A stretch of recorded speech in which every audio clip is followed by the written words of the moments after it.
Okay, the All Blacks have defeated South Africa 23 points to 13 in the final pool stage match of the day. We've had three brilliant games, lots of talking points, lots of tries, but only the 2 bonus points scored today. Yeah, only 2 teams got bonus points today out of the 6 in action. New Zealand actually, for me, were lucky to win this game. They had a 7-minute blitz of 17 points, which has decided the outcome.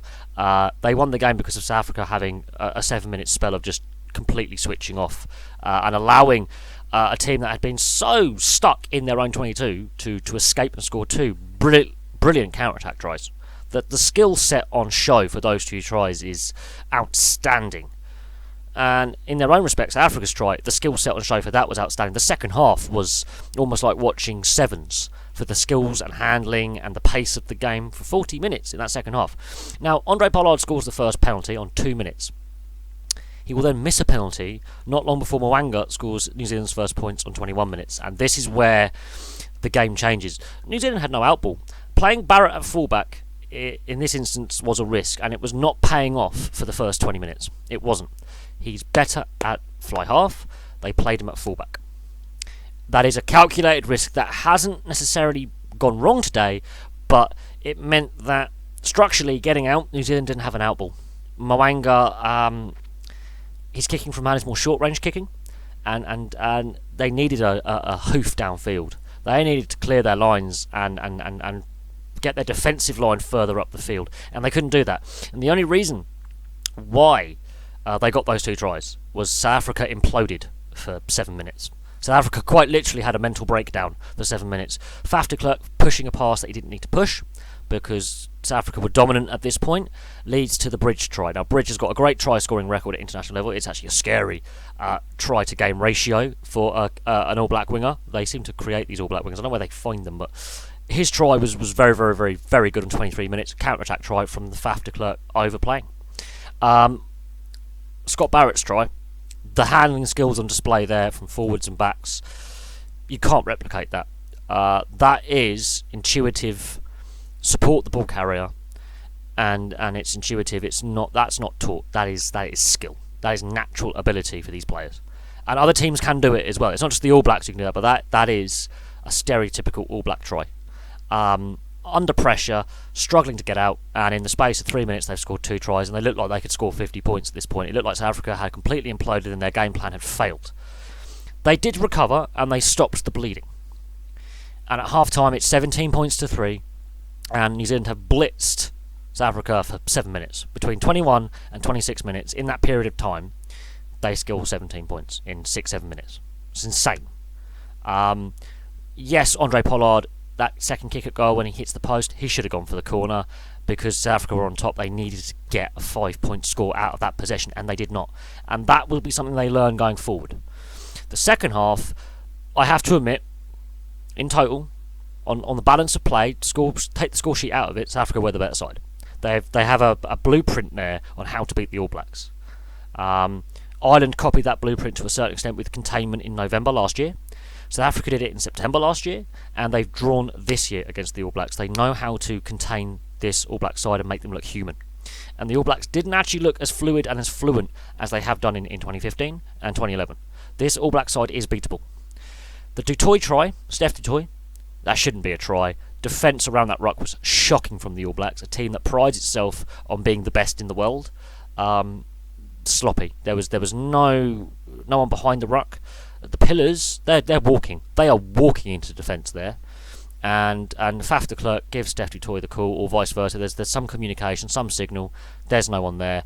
Quick look up, pick and go, gone. Steph du Toit unstoppable at that distance. And there was no one there. And that will be something that will annoy the All Black coaching staff and will annoy the All Blacks themselves as individuals. That try was avoidable. Pollard converts, and now the game is alive. It's 7-point game. The Pollard drop goal in 58 minutes. Well, I understand keeping the scoreboard ticking over. It's one of the other decisions that baffles me. If you're going to kick into the space, force the Kiwis, the All Blacks, into a defensive line-out. The line-out was misfiring today. They did cough up some ball off line-out. The South Africans had effectively disrupted that line-out several times and got the ball back from All Black possession. The Springboks have got the ball back from All Black possession. The drop goal itself, technically, brilliant. And we've seen 2 drop goals today. So it's a dying art, but I love the drop goal. But I think that was the wrong timing for it. Later in the game, maybe. 58 minutes, a bit early. Again, that was a snap decision taken in the heat at the moment. And while it kept the scoreboard ticking over and put the pressure back on the All Blacks, it's now got a 4-point lead. They got 2 penalties later on from Moanga on 66 and 72 minutes, which pushed it to a 10-point lead. And while this group doesn't necessarily rely on the bonus point, because these two sides are going through first and second, at the same time, if this was the final, which is looking quite likely it could be between these two nations, this could be the World Cup final in 6 weeks' time, I don't think he takes the drop goal. I think South Africa, on balance, on paper, take the scoreline out of it, as I say, were the better team, but the All Blacks took advantage of South Africa's mental weakness, possibly, mistakes, lack of decisiveness in a 7-minute period in the first half. That is the difference between the two teams, is that 7-minute period from Moanga's penalty to Moanga's conversion of the second try, of Barrett's try. That 7 minutes, they blitzed the Springboks, and it looked like they could run up a score. The fact that the Boks recovered and pushed the All Blacks all the way is a credit to themselves.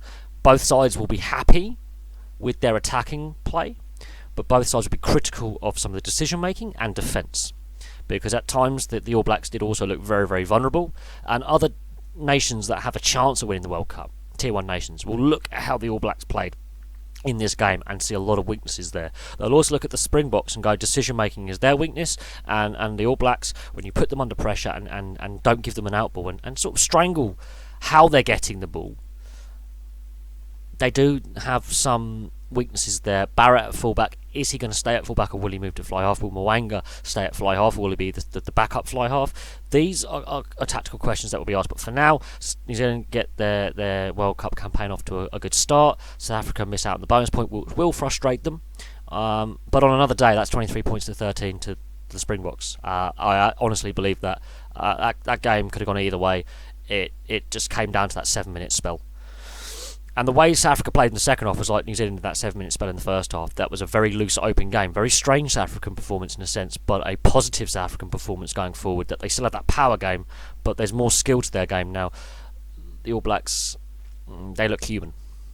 They won the game, but they look human, and they will not be happy with how they conceded that try and how they played the first 20 minutes where they didn't have an outball. They need to look at that tactically. But for now, thank you very much for watching. Please place your thoughts below. Please obviously like and subscribe if you like what you see, and I'll have some more videos for you very, very soon.